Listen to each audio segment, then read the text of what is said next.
11장 순종 못할 순간에도 복종하는 태도를 잃지 말라. 아마도 신자들 사이에 복종만큼 오해를 많이 불러일으키는 문제도 없을 것이다. 지금부터 석 장에 걸쳐 그런 난해한 이슈를 다룰 것이다.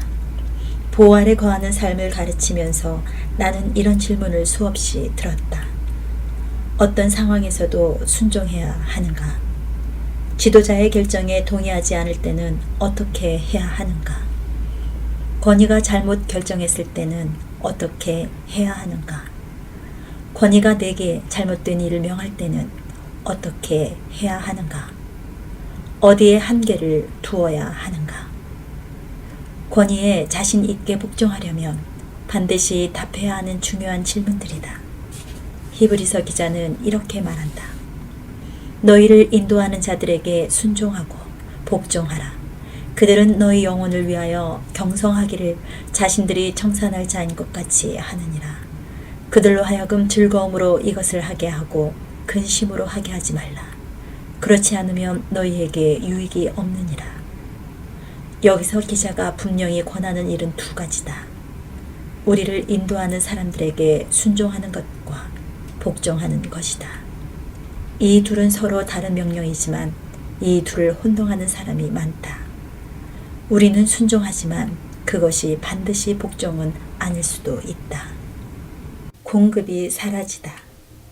나는 공학계통 직장을 잠시 다니다가 미국 남부에 있는 큰 교회에서 담임 목사 전담 직원으로 4년 반 동안 일했다. 목사 부부의 개인적인 용무를 처리하고 그 자녀들을 돌보는 일로 배울 것이 많은 좋은 자리였다.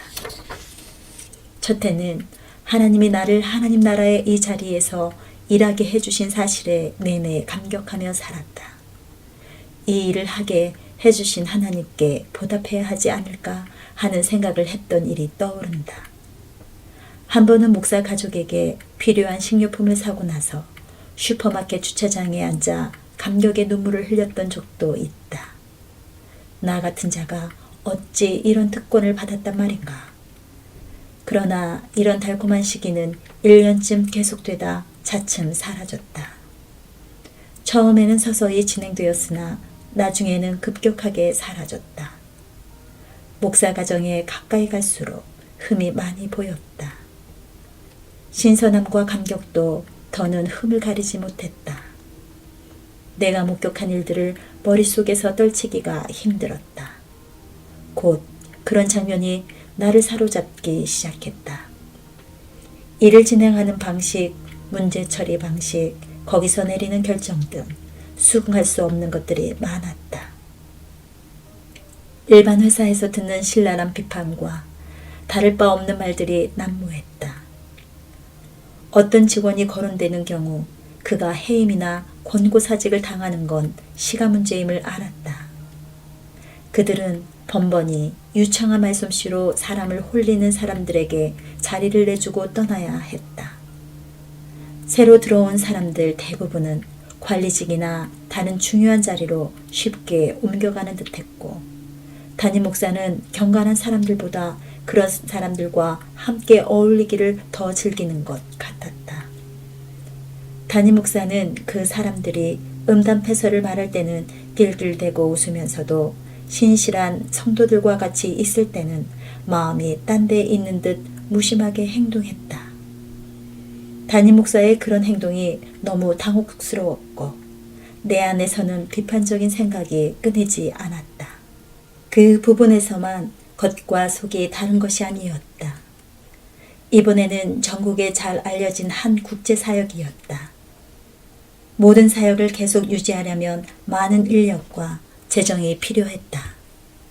직원만 해도 250명이 넘었고 모든 시설도 최첨단이었다. 기존 사역과 향후 사업 구상에 필요한 자금을 확보하는데 도움을 얻으려고 컨설턴트들을 초빙했다.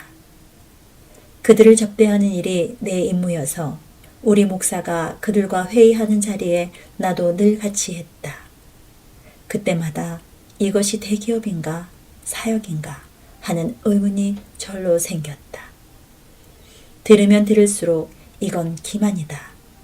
이들이 정말 영혼을 생각하는 사람들인가? 아니면 그저 돈이나 벌려는 사람들인가? 우리 목사님은 왜 저런 사람들을 주위에 두지? 하는 생각을 떨칠 수 없었다. 그즈음 내 주위에는 나처럼 비판적인 친구들이 늘 있었다. 어느 집에서 저녁을 먹던 일이 생생하게 떠오른다. 그 집주인과 나는 둘 다 담임 목사 부부 직속 직원이었다. 담임 목사의 사역에서 더는 받을 것이 없다는 말이 나왔다. 내가 한 말이 기억난다. 지난 6달 동안 설교에서 아무것도 얻은 게 없어. 다들 맞장구 쳤다. 유독 내 아내만 가만히 있었다. 더는 우리한테 공급해 주는 것이 없다는 말이 연달아 나왔다. 그 목사 밑에서 일할 날도 다 끝났다고 입을 모았다. 우리 자신이 아주 영적인 듯이 느껴졌고 하나님이 우리를 그분이 친히 예비하신 사역으로 곧 인도해 주시리라는 확신이 있었다. 지금 있는 곳에서 일하는 것이 곧 끝나고 머잖아 더 좋은 자리로 가리라는 믿음이 있었다. 내가 문제였다. 며칠 후 기도하는 중에 자비의 하나님께서 우리가 그 집에서 이야기한 문제들을 떠오르게 하셨다. 공급이 없다는 말이 그날 저녁에만 나온 말이 아니었는데도 유독 그 말이 확대되어 계속 머릿속에서 떠나지 않았다. 예배 시간에 담임 목사의 설교를 듣고 있을 때도 마찬가지였다.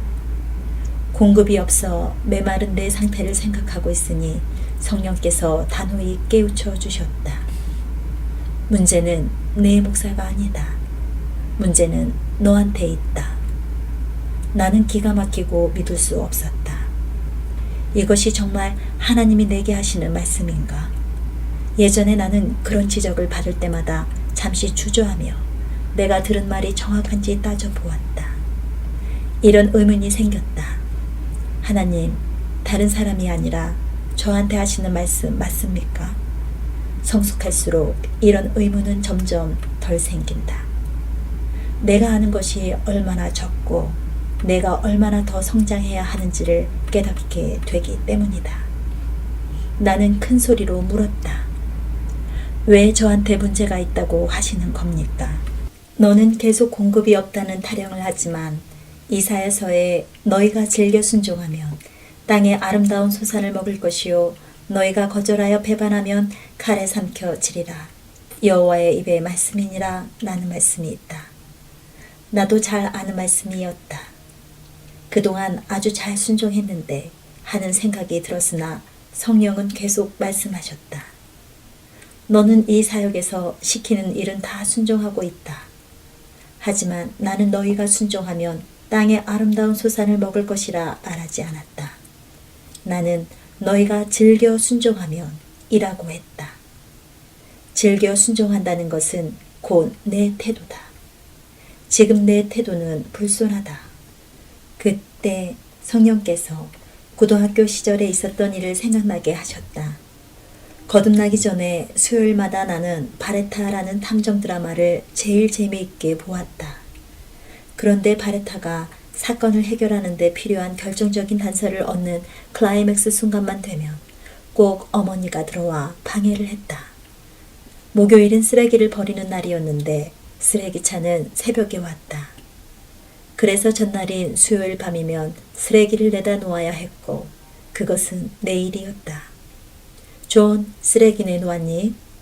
어머니는 꼭 드라마가 한창 재미있을 때만 들어와서 물으시는 것 같았다. 내 대답은 늘 같았다. 아직요. 지금 당장 일어나서 버리고 와. 예, 엄마. 나는 늘 이렇게 대답하며 일어났다. 누군가 내 행동을 봤다면 말 잘 듣는다고 생각했을지 모른다. 맞는 말이다. 그러나 속에서는 불만이 끓어올랐다. 도대체 엄마는 왜 항상 바레타가 한창 재미있을 때만 그 일을 시키시지?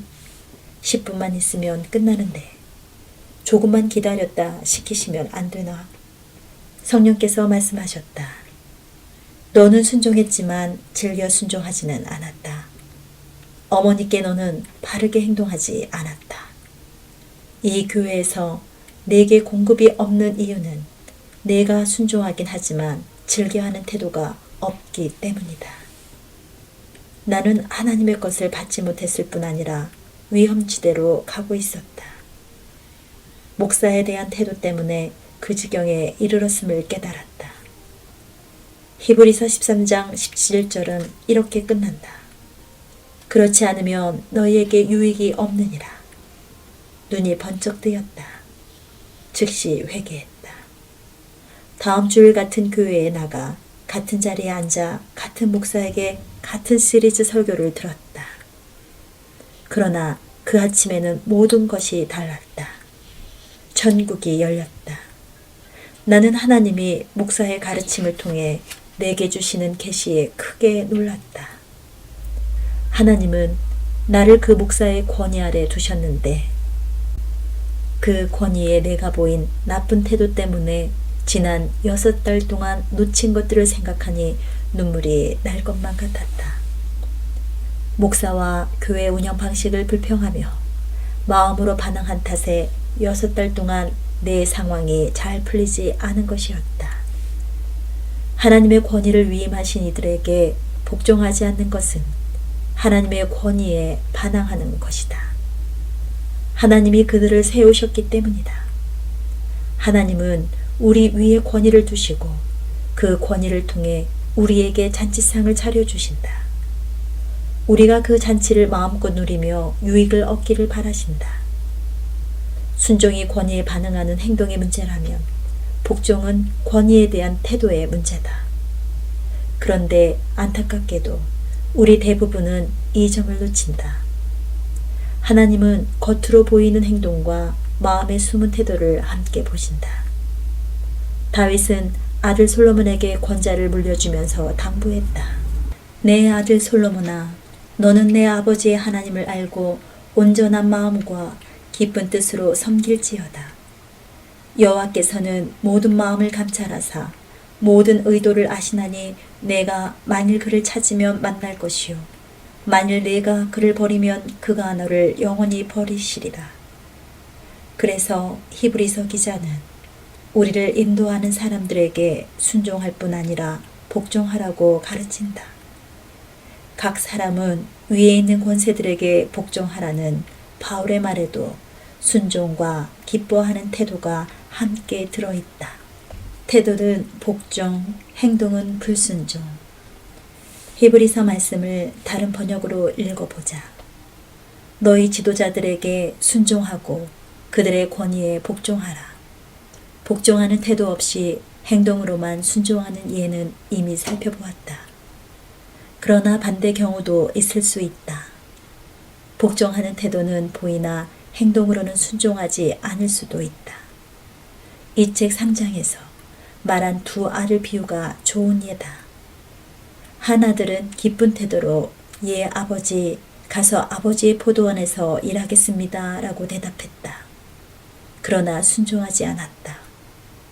예수님은 그 아들의 태도가 훌륭하고 마음으로는 아버지의 요청을 합당하게 여겼지만 결국 아버지의 뜻대로 행하지는 않았다는 점을 분명히 지적하셨다. 오늘날 교회에도 이런 일이 많다. 우리는 흔쾌히 고개를 끄덕이고 웃으면서 자기 위에 있는 사람들에게 예 하겠습니다 한다. 그러고는 하지 않는다. 자기한테 중요한 일이 아니기 때문이다. 나는 이것을 귀여운 거역이라 부르고 싶다. 하지만 속지 말라. 귀여운 거역도 노골적 거역 못지않게 독소적인 태도다. 하나님 나라에서는 둘 다 환영받지 못한다. 요한계시록에 나오는 7교회에게 예수님이 준엄하게 하신 말씀이 그것을 확증한다. 예수님은 내가 내 행위를 아노라, 내가 내 사업을 아노라 하는 말로 각 교회를 문안하신다. 교회들의 의도는 좋았다. 그런데 살아있다고 자처했으나 불순종한 행위 때문에 죽었다고 말씀하신 교회도 있었다. 예수님이 각 사람에게 그 행한 대로 보응하시는 분임을 잊어서는 안 된다. 좋은 취지만으로는 하나님의 심판을 견디지 못한다. 심판을 견디는 것은 온전한 마음으로 기쁘게 순종함으로써 드러나는 참 믿음뿐이다. 어디에 선을 그어야 하는가? 하나님의 명령을 다시 읽어보자. 너희를 인도하는 자들에게 순종하고 복종하라. 사람들은 정말 진지하게 이렇게 묻는다. 어디에 선을 그어야 합니까? 권위 있는 사람이 무슨 일을 시키든 무조건 순종하는 게 정말 하나님이 바라시는 겁니까? 나한테 죄를 범하게 하면 어떻게 해야 합니까? 성경은 권위에 무조건 복종하라고 가르친다. 그러나 성경은 무조건 순종하라고 가르치지는 않는다. 복종은 태도의 문제고 순종은 명령을 수행하는 문제임을 잊지 말라. 유일하게 권위에 순종하지 말아야 하는 경우가 있다. 유일한 예외다. 바로 하나님이 말씀에 명시하신 것과 정면으로 충돌하는 일을 권위가 우리에게 시키는 경우다. 다시 말해 지도자들이 우리에게 죄를 지으라고 명령하면 순종할 책임에서 벗어난다. 그러나 그런 경우라도 겸손히 복종하는 태도를 잃지 말아야 한다. 바벨론 왕 느부갓네살은 잔인하여 이스라엘 백성을 많이 죽이고 이스라엘을 유린했다. 그런데도 하나님은 느부갓네살을 그분의 종이라 부르셨다. 사람에게 권위를 주시는 분은 하나님이심을 다시 한번 확증하는 대목이다. 느부갓네살은 남아있는 이스라엘 백성을 바벨론의 포로로 잡아왔다. 그 중에 다니엘, 하나냐, 미사엘, 아사랴가 있었다. 왕은 악기 소리가 들리면 금신상 앞에 엎드려 절하라고 모든 백성에게 명령했다. 명령을 거역하면 풀무에 던져지는 대가를 치러야 했다. 히브리 신하들은 풀무보다 하나님을 더 두려워했기에 그 명령에 순종하지 않았다. 하나님이 모세를 통해 주신 둘째 계명에 정면으로 어긋나기 때문이었다. 그들은 하나님의 명령에 순종하기 위해 인간의 명령에 불순종했다. 이 불순종이 느부갓네살 귀에 들어가는 것은 시간 문제였다. 다니엘의 세 친구에게 경노한 느부갓네살은 그들을 잡아와 신문했다. 이들의 대답을 들어보라. 느부갓네살이여, 우리가 이 일에 대하여 왕에게 대답할 필요가 없나이다. 왕이여, 우리가 섬기는 하나님이 계시다면 우리를 맹렬히 타는 풀무불 가운데에서 능히 건져내시겠고 왕의 손에서도 건져내시리이다. 그렇게 하지 아니하실지라도 왕이여, 우리가 왕의 신들을 섬기지도 아니하고 왕이 세우신 금신상에게 절하지도 아니할 줄을 아옵소서. 이렇게 전혀 굽힘 없이 하나님의 명령에 순종하면서도 왕에게 예우를 갖춰 말했다. 느부갓네살을 왕이라고 불렀다. 이 한심한 양반아, 우리는 절대 당신 말대로 못해 하지 않았다. 그렇게 불경하게 말했다면 반역이다. 이처럼 권위의 명령에 불순종해야 할 때도 권위에 복종해야 한다. 베드로가 아내된 이들에게 준 가르침에도 그 점이 나와 있다. 아내들아, 이와 같이 자기 남편에게 순종하라. 이는 혹 말씀을 순종하지 않는 자라도 말로 말미암지 않고 그 아내의 행실로 말미암아 구원을 받게 하려 함이니 너희의 두려워하며 정결한 행실을 봄이라. 아내는 남편에게 순종할 뿐만 아니라 복종하는 태도로 남편을 공경해야 한다. 베드로 역시 순종하는 행동과 복종하는 태도를 병행해야 한다고 강조한다. 거기에 정결함과 남편을 공경하는 생활 방식도 더해야 한다. 베드로는 남편의 권위를 공경하는 태도를 지키라고 가르친다. 남편이 신자가 아니라도 마찬가지다. 물론 아내는 남편이 죄를 지으라고 시키는데도 순종해서는 안 된다. 그러나 남편의 권위에 무조건 복종하는 태도로 그 권위를 공경하는 것이 아내의 소명이다.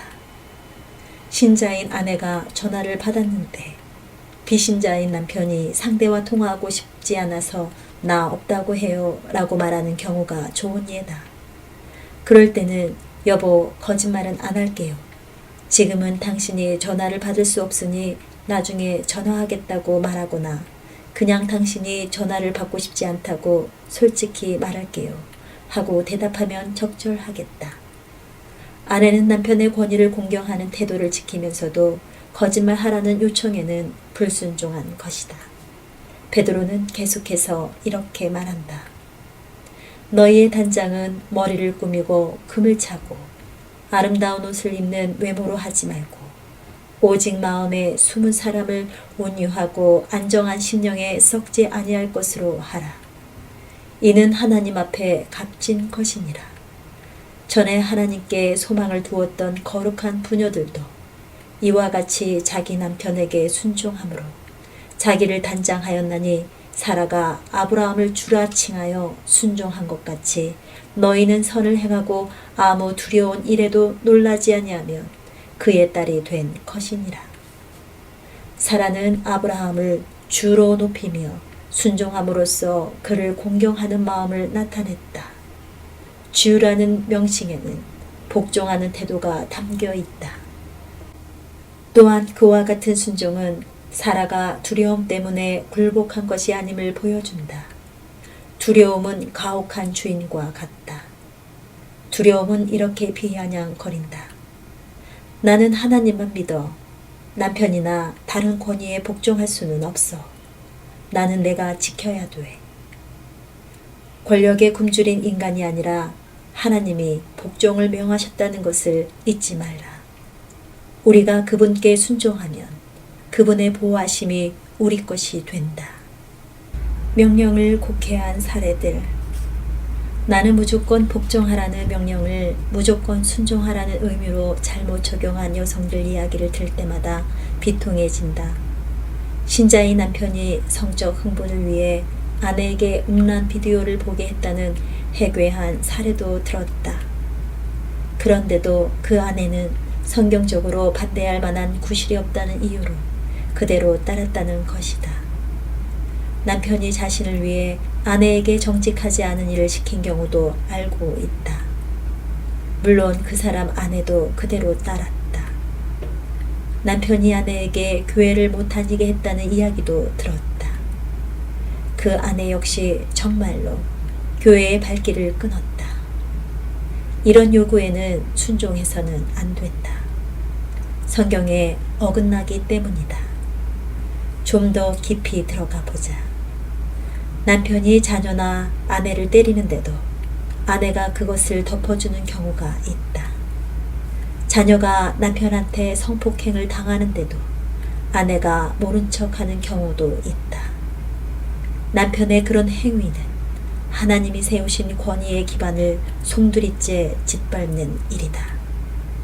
이런 상황에 있는 아내들이 반드시 알아야 할 일이 있다. 하나님은 아내들이 그런 경우에 속수무책으로 가만히 뒤로 물러나 있기를 절대로 원치 않으신다는 것이다. 남편이 생명을 위협하는 행동을 한다면 아이를 데리고 남편 곁에서 떠나야 한다. 남편이 철저히 회개한 것이 확실하기 전에는 돌아가지 말아야 한다. 힘센 전사인 다윗도 사울이 단창을 던지자 왕궁에서 떠나 광야로 가서 살았다. 그러면서도 사울의 권위를 공경하는 태도는 잊지 않았다. 사울을 피해 사울이 진정으로 회개하거나 하나님이 의롭게 심판하시기를 기다리는 중에도 다윗은 변함없이 사울의 권위에 복종했다. 더 높은 법에 순종한 사람들, 결단의 열매. 성경에는 권위에 불순종한 다른 사례도 나온다. 바로는 히브리 산파에게 히브리 여자들이 사내 아이를 낳으면 아이를 죽이라고 명했다. 그러나 성경은 산파들이 하나님을 두려워하여 애굽 왕의 명령을 어기고 남자 아기들을 살린지라 라고 한다. 하나님은 그들의 행동을 기뻐하셨다.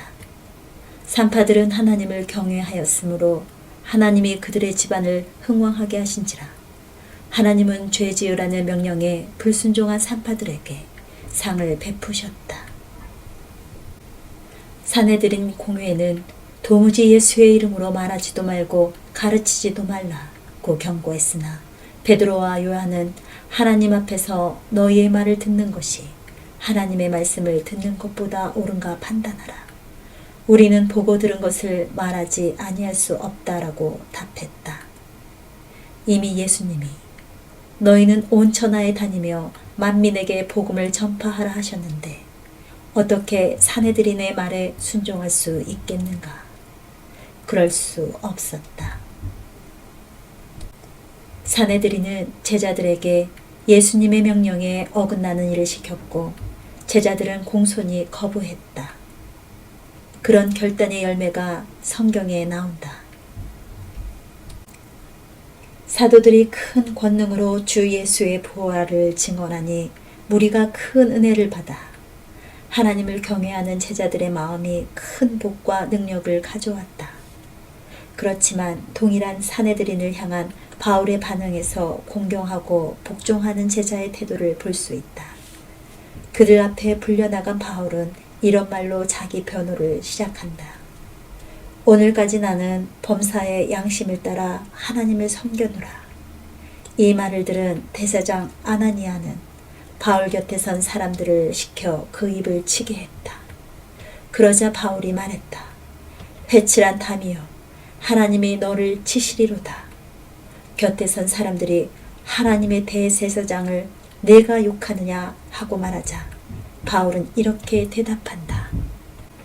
형제들아, 나는 그가 대제사장인 줄을 알지 못하였노라. 기록하였으되 너의 백성의 관리를 비방하지 말라 하였느니라. 아나니아가 권위 있는 인물임을 알고 나서는 바울은 자기 태도와 말을 뉘우쳤다. 제자들은 성경에 어긋나는 명령에는 순종하지 않았지만 복종하는 태도는 지켰다. 모든 권세는 다 하나님께서 정하신 바라는 것을 알았기 때문이다. 다니엘 시대의 왕을 제외한 다른 신이나 사람에게 기도하는 사람은 사자굴에 던져 넣는다는 법령이 통과되었다. 다니엘을 시기하는 다른 총리들이 다니엘을 없애려고 생각해낸 법이었다. 타락한 지도자들은 다리오 왕을 부추겨 법령의 왕의 도장을 찍게 했다. 다니엘은 그 법령에 따를 생각조차 없었다.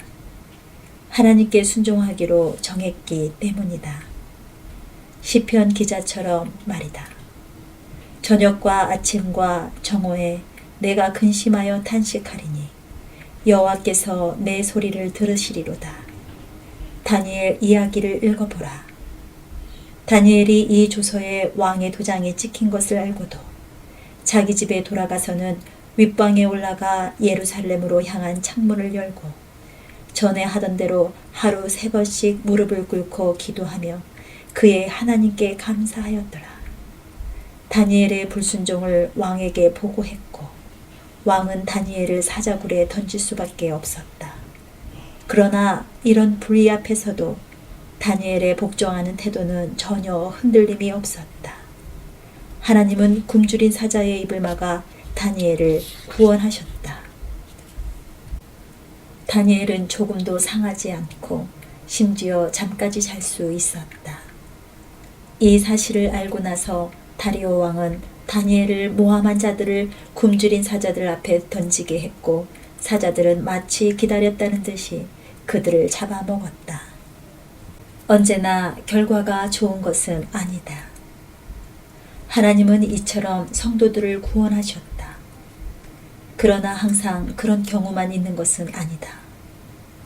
히브리서에 보면 지도자들에게 혹독하고 부당한 대우를 받은 사람들 이야기가 나온다.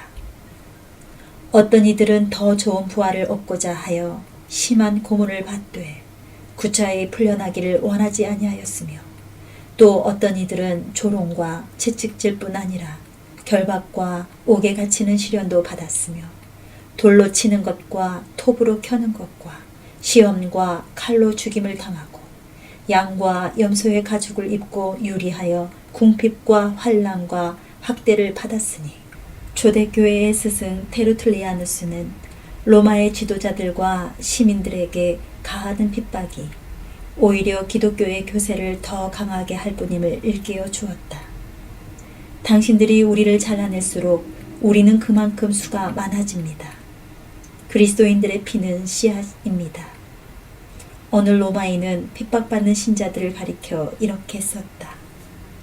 그들에게 조국이란 나그네의 처소일 뿐이다. 그들은 육신을 입었으나 육신을 따라 살지 않는다. 그들은 지상에서 하루하루를 살아가지만 천국 시민이다. 그들은 정해진 법률을 준수하지만 동시에 그들의 삶은 법률을 능가한다. 그들을 미워하는 자들은 미워할 이유를 전혀 댈 수 없다. 신자들은 순종하고 복종했으나 그들의 공경과 복종의 행위는 단순한 순종을 넘어섰다. 베드로가 권고한 것처럼 신자들이 부당한 지도자들을 향해 그런 행동으로 반응하자 지도자들은 당황했고 주님께 돌아오는 일들도 생겼다.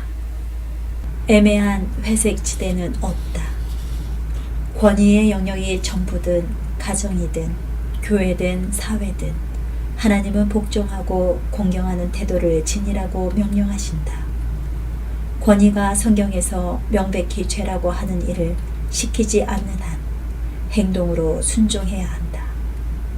명백히라는 말을 강조한다. 신자들은 그리스도를 부인하라든지 사람을 죽이라든지 다른 신을 섬기라든지 하는 예수님의 명령을 정면으로 거스리라는 명령에는 순종하지 않았다. 그런 지시는 이도 저도 아니게 애매한 회색지대나 판단의 재량 문제가 아니었다. 교회 직원들에게 들은 회색지대의 예들을 들어보자. 우리 목사님은 근무 시간 중에 사람들과 상담하거나 사람들을 위해 기도하지 못하게 합니다. 하지만 그것은 하나님을 사랑하는 처사가 아니며 사랑으로 행하지 않는 것은 죄입니다. 그래서 저는 제 생각대로 밀고 나갈 수밖에 없습니다. 이것은 권위 아래에 있는 사람들의 주관적 판단이다. 자기 해석이다. 목사는 하나님의 말씀을 어기라고 하지 않았다. 게다가 그들이 보수를 받는 것은 타이핑이나 서류 정리, 데이터 처리, 기타 이런저런 업무를 하기 때문이지 기도를 하기 때문은 아니다. 본질상 이들은 불복종 때문에 도둑질을 면할 수 없다. 정말 남을 위해 기도하고 싶거든 목사의 허락을 받아 업무가 끝난 후 기도가 필요한 사람들에게 전화를 걸어야 한다. 어쩌면 목사는 그것조차 달가워하지 않을 수 있다. 어쩌면 목사는 교회로 전화해 도움을 청하는 교인들을 상담하는 훈련을 직원들이 제대로 받지 못했다고 생각할 수도 있다. 목사의 그런 결정이 틀렸다면 하나님이 직접 책임을 물으실 것이다. 이 일은 그 목사의 권위 아래 있는 이들이 판단할 일이 결코 아니다. 이것은 수많은 예 가운데 하나일 뿐이지만 요지는 늘 같다. 기록된 하나님의 말씀에 명백히 어긋날 때만 권위에 불복해야 한다는 것이다. 하지만 내가 동의할 수 없는 일을 시키면 어떻게 하나? 누가 보기에도 어리석은 일을 내게 시킨다면 기도 중에 하나님이 내게 보여주신 것과 반대인 일을 시키면 어떻게 하나? 아직도 그런 의문이 있을 수 있다. 다음 장에서 그런 의문의 성경이 내놓은 답을 제시하겠다.